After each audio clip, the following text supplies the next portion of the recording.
పిల్లలు విద్య యొక్క గొప్పతనాన్ని చెప్పుకుంటూ మరొక శ్లోకాన్ని చెప్పుకుందామా? సరే. స్వరాజ్యే పూజ్యతే రాజః, స్వగ్రామే పూజ్యతే విప్రః, స్వగృహే పూజ్యతే మూర్ఖః, విద్వాన్ సర్వత్ర పూజ్యతే. అంటే ఏమిటో తెలుసా? స్వరాజ్యే పూజ్యతే రాజః అంటే రాజు తన రాజ్యంలో మాత్రమే పూజించబడతాడు.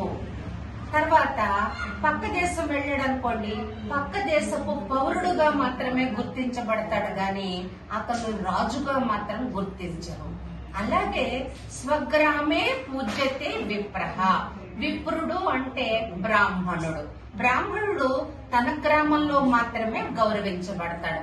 ఎందుకంటే ఆ గ్రామంలో ఉండేటువంటి ప్రజలకు మంచి చెడ్డల్ని వాటిని వివరిస్తూ వాళ్ళ యొక్క గౌరవాన్ని పొందుతాడు అన్నమాట.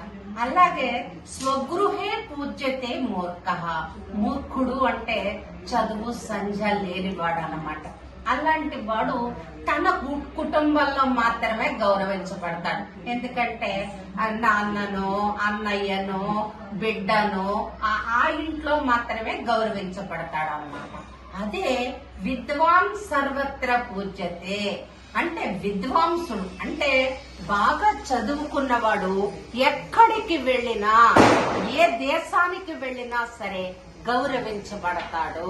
చూసారా విద్య యొక్క గొప్పతనం? తర్వాత చూడండి, ఇప్పుడు అమెరికా దేశం యొక్క సంస్థ అయినటువంటి గూగుల్ సిఇఓ ఎవరు? సుందర్ పిచాయ్.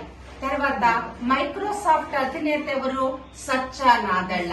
చూసారా భారతదేశస్తుడు వేరే దేశానికి అధినేత ఎలా అయ్యాడో. విద్వాన్ సర్వత్ర పూజ్యతే. అందుకే బాగా చదువుకోవాలి. మరొక విషయంతో రేపు మళ్ళీ మీ ముందుకు వస్తానే.